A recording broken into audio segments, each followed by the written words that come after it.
Então, meus irmãos, aí continuando a falar sobre esse assunto, e nós paramos no tema, né? Essa questão do tema e do texto, tema e texto. É que na verdade estamos no. Esse tema é basicamente o que nós vamos chamar de título, né? E assim, e aí você precisa expor, já que o tema é tirado do texto, por isso que eu falei isso no vídeo anterior, né? Então, tema e texto está muito ligado um ao outro, porque dentro do texto que você vai escolher, é dele que você vai dar um tema, para dar sentido ao sermão. Então, precisa ter clareza, ele precisa, estamos na página 68 do módulo, tá? Eu estou com ele aberto aqui bem na minha frente. Ele precisa ter clareza nesse, isso não está, mas eu estou acrescentando.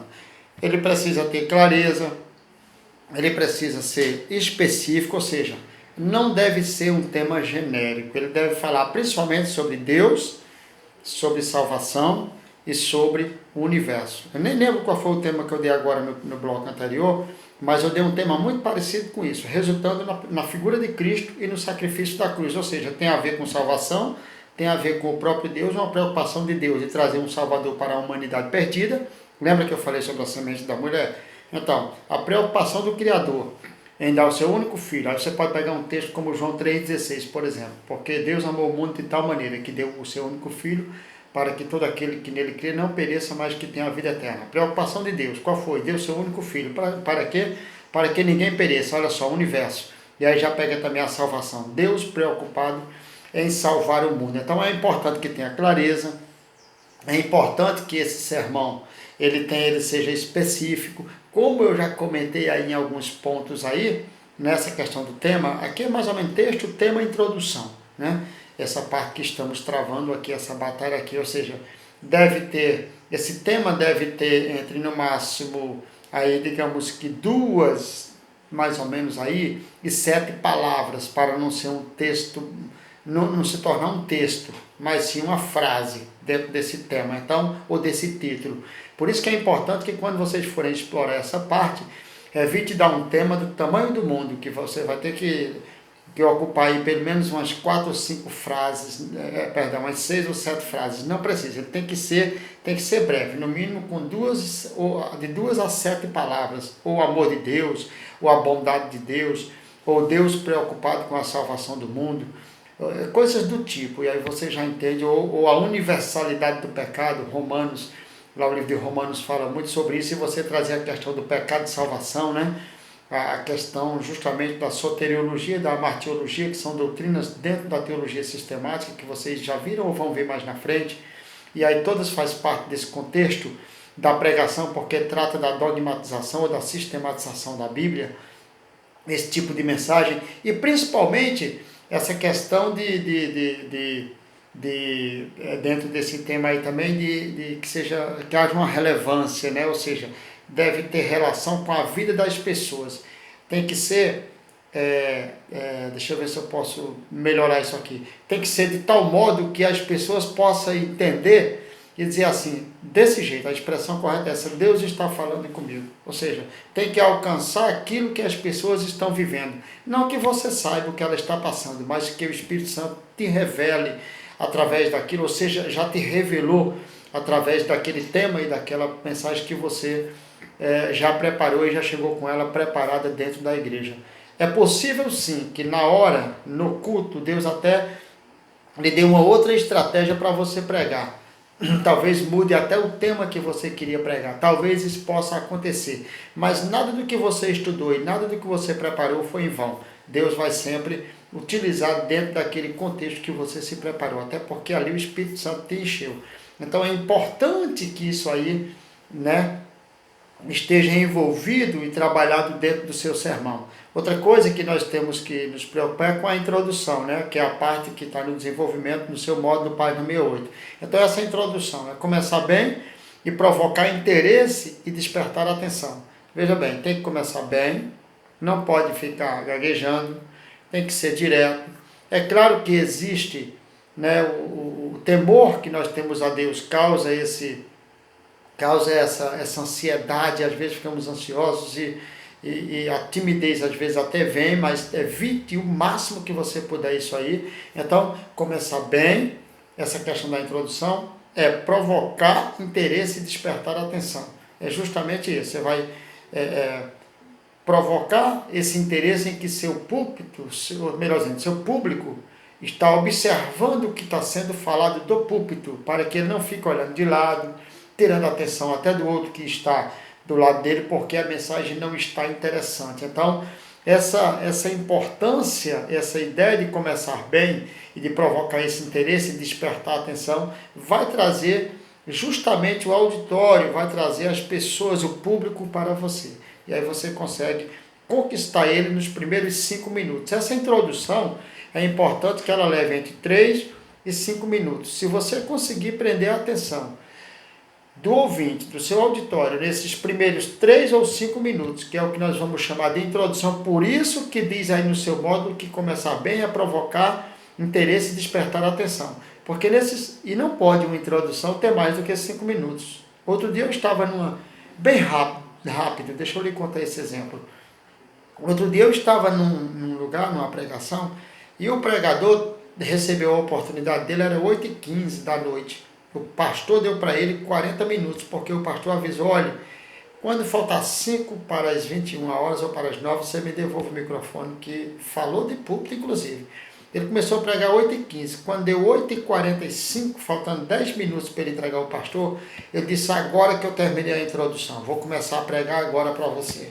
Então, quando ele falou isso, já causou e já despertou na igreja ali um desconforto. Por quê? Porque a liderança local, o pastor local, além de ter dado um tempo para ele suficiente, porque deu para ele ali 40 minutos para ele pregar, tempo suficiente para um bom sermão.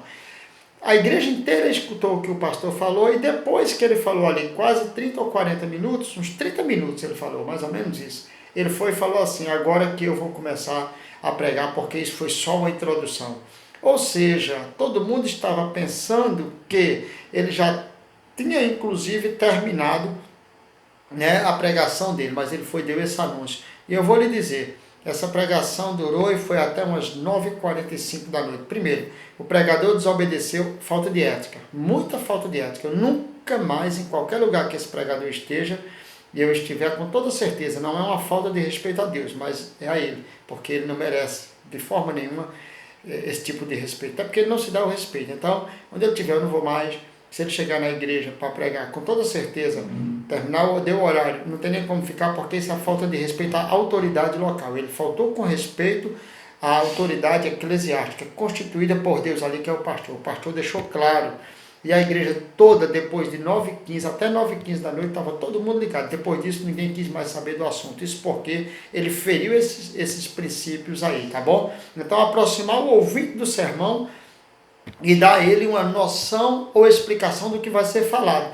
Então, você tem ali 45 minutos para pregar, ou 40, como esse exemplo que eu acabei de lhe dar. Eu dei um exemplo, não contei história. É importante isso que eu falei. Então, ele lhe deu 40 minutos. Você usou 3 ou 5 minutos para essa introdução. Chamou a atenção de todo mundo. Você tem mais 35 minutos para desenvolver esse sermão no todo, né? No todo, terminando com a conclusão e com o apelo. Ou você pode fazer o apelo, ou pode transmitir esse apelo para o anjo da igreja, deixar que o pastor faça esse apelo. Então, melhorando aqui dentro do módulo, vamos lá, falando dentro do módulo de vocês, ou do nosso módulo, porque é meu também. Essa introdução deve durar esses 3 ou 5 minutos no máximo, depois você vem para a próxima parte, que a letra é aí, que é o corpo do sermão, ou seja, essa é o que? A principal parte. Essa é a principal parte, que você já conquistou o seu auditório, o seu público, aonde? Justamente na introdução. Então, se essa introdução não for convincente, não for bacana, não tiver inserida dentro do texto bíblico que você leu, leu o texto, deu o tema, você pode fazer a introdução ou dentro do tema ou dentro do texto. Não tem problema, até porque o tema que você tirou está inserido no contexto do texto ou no próprio texto. Então é importante que você esteja preparado e apto para isso. Se não tiver, com certeza vai ter problema. Então essa é a principal parte, essa parte do corpo, ou seja, aonde está o conteúdo de toda a mensagem, que vai ser ordenado de forma lógica e precisa. Tem que ser de forma lógica e precisa. Tem que ir, direto do pensamento do pessoal. É isso. O ouvinte tem que falar, é isso que eu vim aqui para ouvir. Exatamente isso. Não o que ele queria ouvir, mas o que Deus está falando. Porque se fosse o que ele queria ouvir, não seria Deus falando. Mas como é o que ele pensava que Deus iria falar com ele, é exatamente uma confirmação de Deus, é diferente. Então, o pregador, em outras palavras, não se vende, fala aquilo que Deus manda. Então, nesse ponto, também deverão ser abordadas algumas aplicações utilizadas durante o sermão, tais como ilustrações, e nós já falamos isso aqui, ilustrações. Tá certo? É importante uma boa ilustração dentro do sermão, mas essa ilustração, ela precisa ser justamente dentro do contexto daquilo que você está pregando. Tem que ser algo que venha justamente se encaixar dentro da pregação. Figuras de linguagem, tá certo? Material de preparação e etc. E aí, pegando a última letra, nós já estamos partindo para o final, nós temos justamente a letra F, que é a conclusão. Está na página 69, ou seja, uma conclusão desanimada deixará os ouvintes desanimados.